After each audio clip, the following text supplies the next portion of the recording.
This is Real News Media TV, coverage you can trust. Please like, share, subscribe, and hit the notification bell. Select all for daily news updates.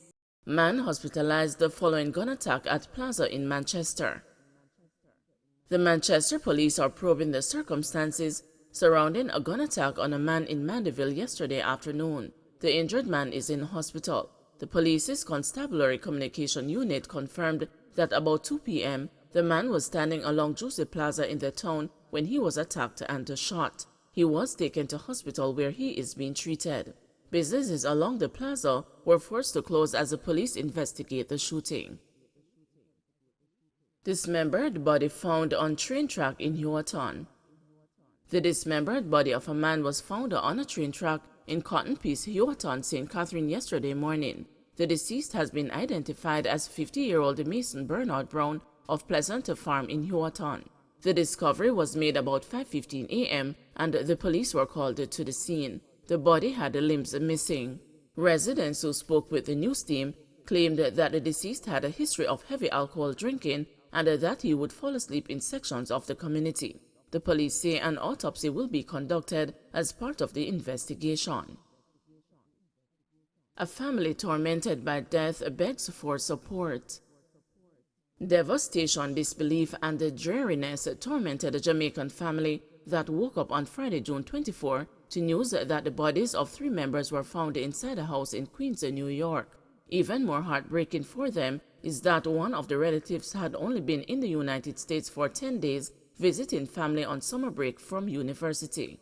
The deceased have been identified as 22-year-old nursing student Vashana Brittany Malcolm, 55-year-old Carlene Barnett, and her son 36-year-old Dervon Bradley, a security guard in Times Square. Malcolm's body was found with multiple stab wounds to the chest and the neck on a bed with hands taped together.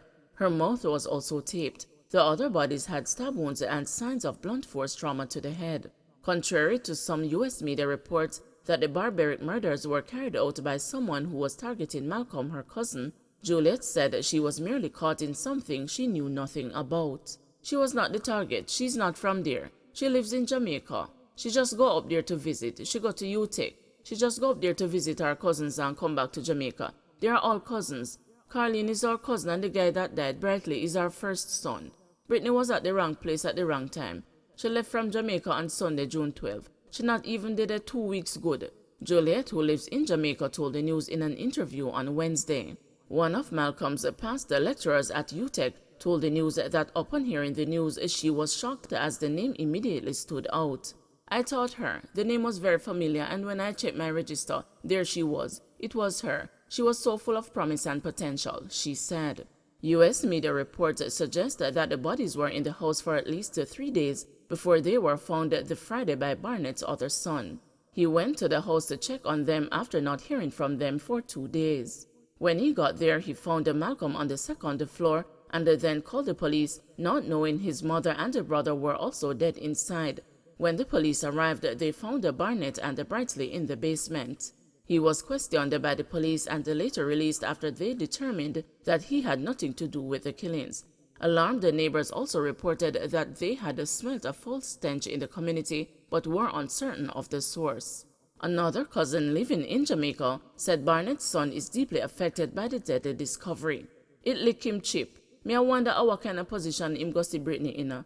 Him not even did see him mother and him never see him brother. Him did a call them and no get them. So that is how him reached the house, she said. The news was informed that Malcolm's mother, whom she lived with in Kingston, has been struggling to cope since she heard. The last time she heard from her daughter was Wednesday, June 22.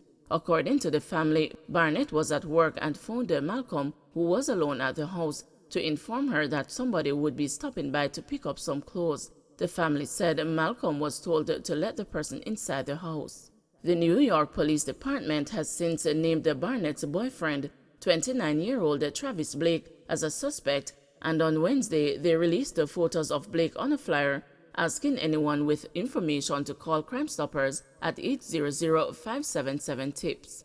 The flyer, headed by Wanted for Murder, reads the above subject is being sought in connection with a triple homicide which took place on June 24, 2022 inside 11611 155th Street in the confines of the 113th precinct. The above individual was last seen walking northbound on 155th Street from the incident location wearing a white t-shirt and black pants. The above individual is considered armed and dangerous. Approach with extreme caution. Juliet further told the news she texted her mother the same day and said, "Mommy, I'm gonna go come for some clothes." Her mother was calling her from that time to ask what was the outcome and couldn't get her. She called her and she texted her and no answer. It looked like Brittany was killed first. It is sick.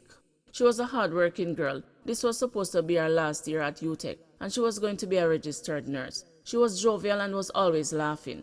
She will just look at you and start laugh for no reason. She not daddy. She was always smiling and she was lively. It is sad, she added.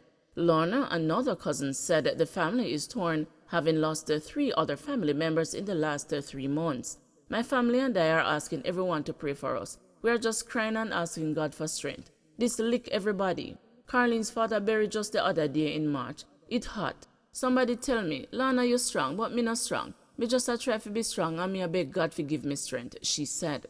This not easy. In the space of 3 months, so much family members dead. Oh God, man, that hot until it can't hot no more, she told the news. St. Andrew man charged for murder. 40-year-old Samuel Waldo of Brooks Level Road, Stonehill in St. Andrew was arrested and charged for murder after the dismembered and burnt remains of 77-year-old Derek Lindsay, also of Brooks Level Road, was discovered in Cavaliers in the parish on Monday, June 6.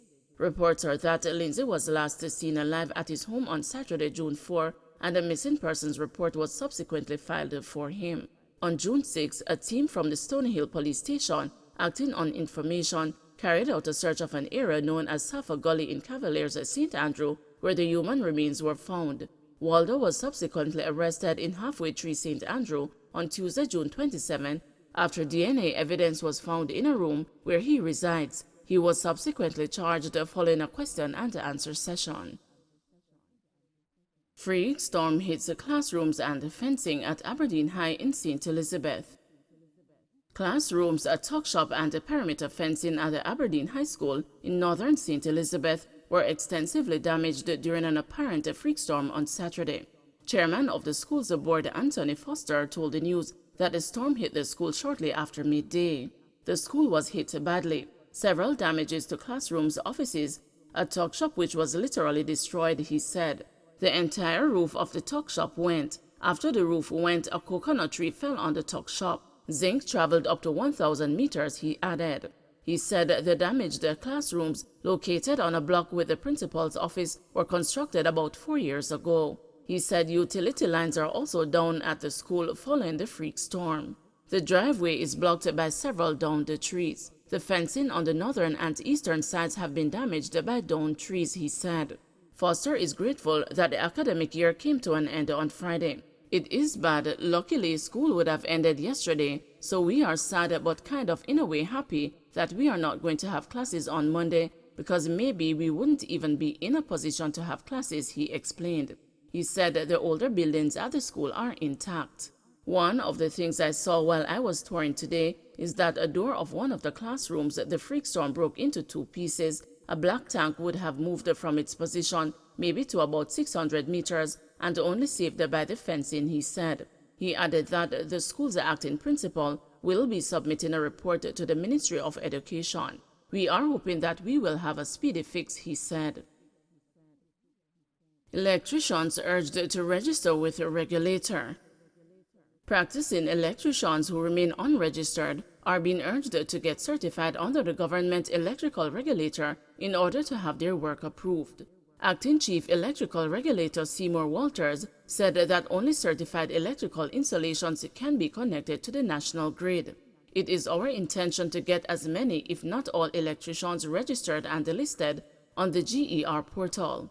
The certification is for 2 years and must be renewed after expiration, he said at a recent think tank at the Jamaica Information Service headquarters in Kingston.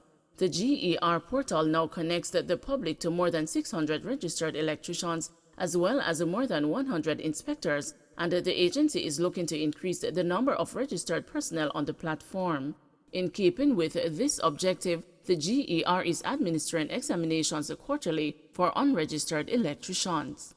To become certified in one of 3 categories of operation, electricians must possess at least 5 years' experience in electrical installation works of up to 250 volts and a diploma in electrical powering engineering or its equivalent from an accredited training institution. There are additional requirements which vary from each group, and interested persons are encouraged to make checks with the GER before making an application. Walters told the news that registering with the GER and getting listed among other officially recognized electricians can increase opportunities for employment. Not only that, but you can also move up in categories of operation. So you might have started as a Category 2 electrician, and over the years, you would have acquired further qualifications, and based on that and your years of experience, you can apply for a higher category, he pointed out. Walters is also urging the public to employ only certified electricians. The GER was established under the Electricity Act 2015 as a department of the Ministry of Science, Energy and Technology, replacing the Board of Examiners. It has a responsibility to regulate the electrical works industry, including registered electricians, licensed electrical inspectors, and technical electrical assistants. Don't forget to like, share, subscribe, and hit the notification bell. Select all for daily news updates.